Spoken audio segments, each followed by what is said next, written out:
안녕하십니까.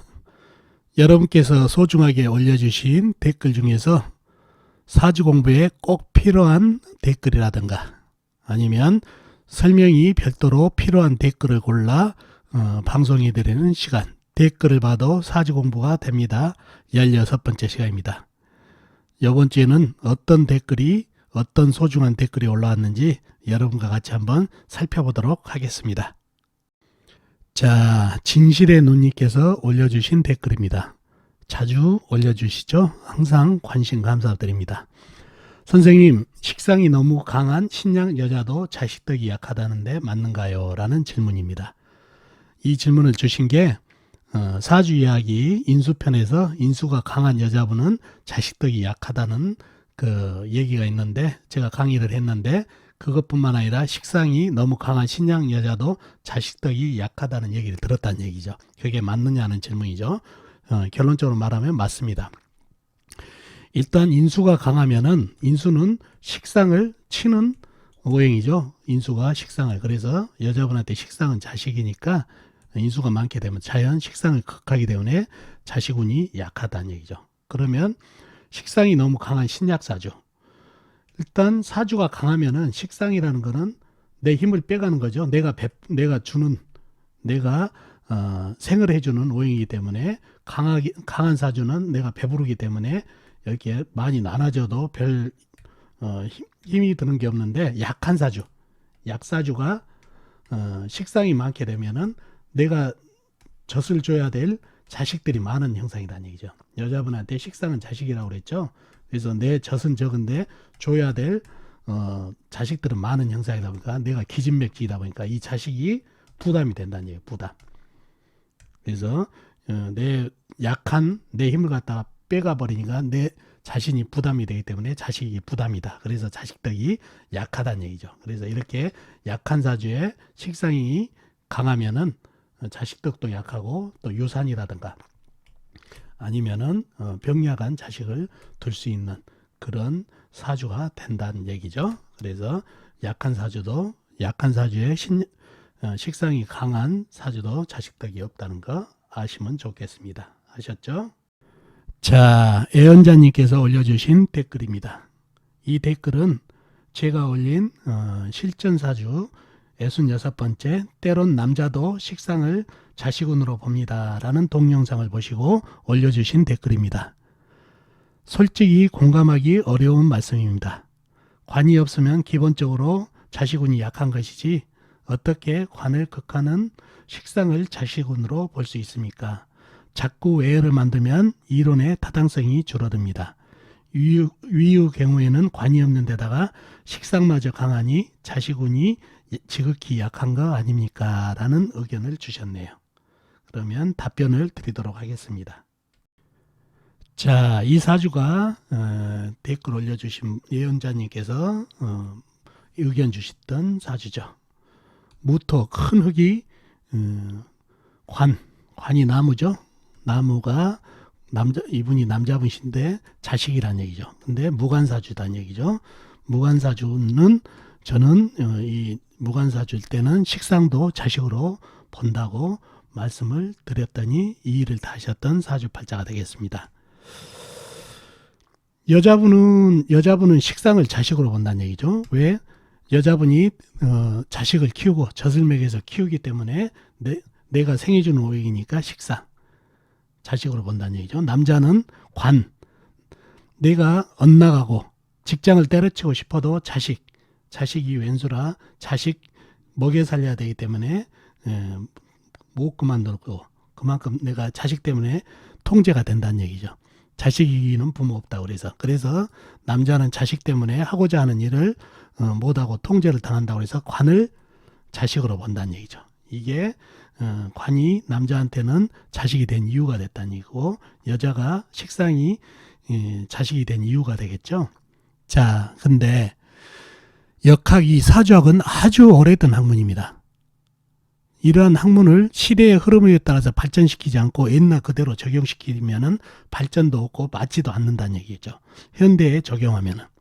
그래서 옛날에는 여자분들이 집에서 살림만 잘하고 아이들을 잘 키워야만 현모양처 소리를 들었다는 얘기예요.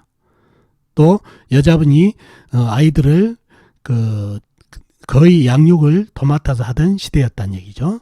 그래서 내가 생해주는, 내가 이렇게 돌봐주는 게 여자분, 아내가 된다는 얘기예요. 그래서 식상을 자식으로 봤다는 얘기예요. 옛날에는 여성분들이 거의 다 도맡아서 했으니까. 그러나 현대는 어떤가요? 아이의 양육, 또 가사노도, 이 모두 남녀가 같이 하는 시대가 왔어요. 또 남자도 육아휴가를 내고 아이를 키우는 그런 시대가 왔단 말이죠. 그러니 남자도 이 본인이 아이를 키울 수 있는 그런 시대가 됐다 보니까 꼭 관을 자식으로 볼 수 있냐는 얘기죠. 사실 관이 없으면은 식상도 관으로 자식으로 볼 수가 있다는 얘기죠. 남자도 이러한 시대성을 감안했을 때. 그리고 이렇게 관이 없는 사주를 식상을 적용해 보면은 충분히 그 자식에 대한 통변이 가능한 것도 임상을 통해서 실험을 했고요.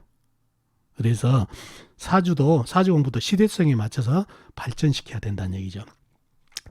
이 사주가 좀 강한 사주고, 이 사주에 불은 있지만 때감이 없다 보니까 이 불이 거의 있으나 마나한 불이 되다 보니까 사주 운에서 나무가 들어오게 되면 불이 활발 타줄 수 있어서 상당히 도움이 되는데, 이 사주가 약해요. 불이 있지만 약하다 보니까 식상이 나한테는 부담이 된다는 얘기예요. 부담.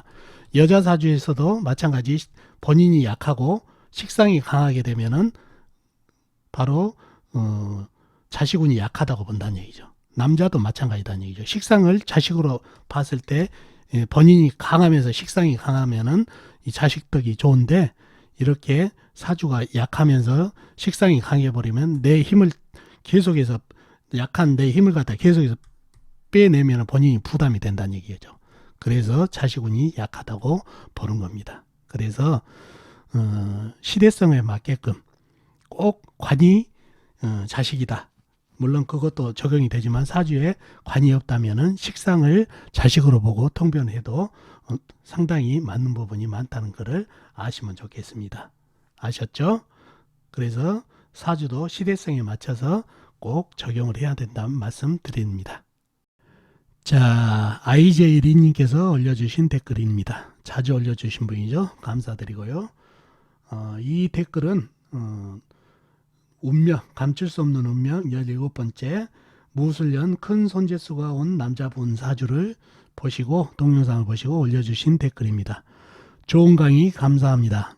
토기운이 희신인데 무술년이 비록 통대운이다 하나 안 좋다고 하니 어렵습니다. 그렇다면 작은 흑인 내년 기해년은 투자해도 좋다고 할 수 있을까요? 그 뒤에 뭐 신경계통 이렇게 나와 있는데, 이분 질문의 요지는 강사주가 재운이 오면은 좋지 않느냐 이런 말씀을 하신 거니까 한번 사주를 보면서 설명하는 게 더 빠르겠죠? 한번 사주를 보면서 얘기하자고요.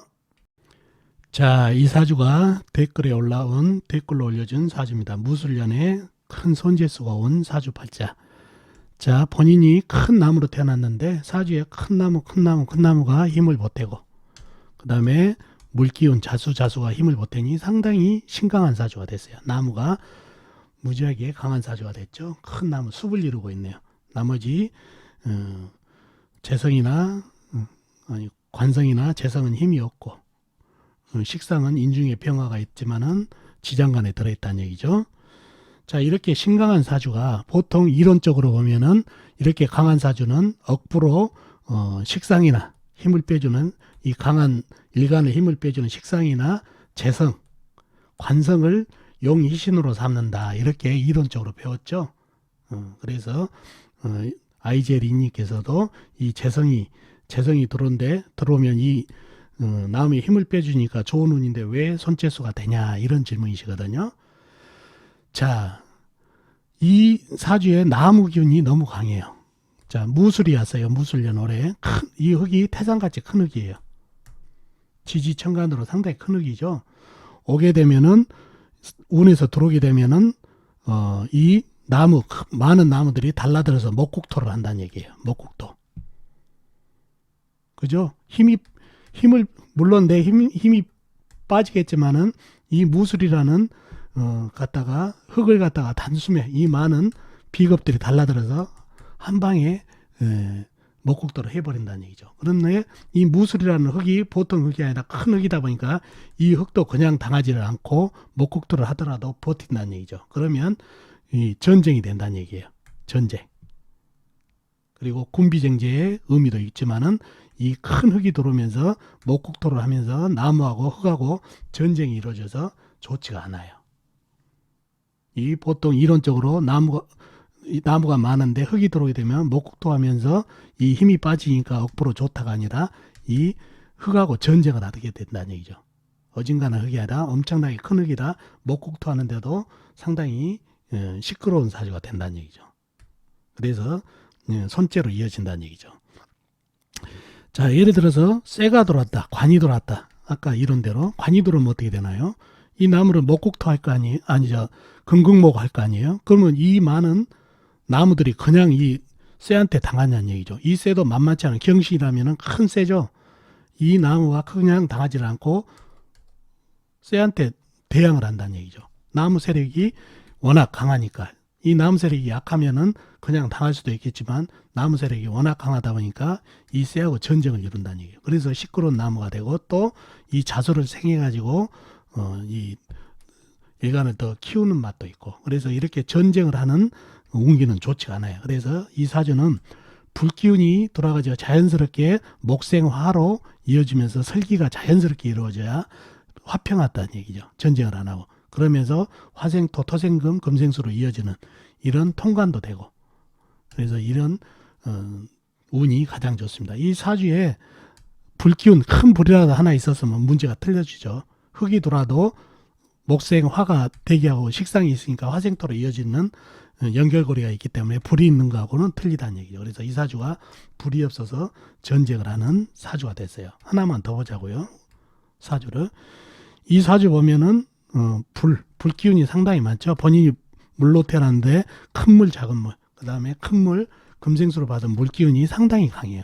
그리고 큰 불, 작은 불도 상당히 불이 강하다는 얘기죠. 근데 이 물이 어마어마하게 강하다 보니까 불이 밀린다는 얘기죠. 불이 밀려요. 그런 상황에서 운에서 불이 왔다. 큰 불이 왔다 그러면은 불이 오니까는 이 일간의 힘을 빼가니까 좋다?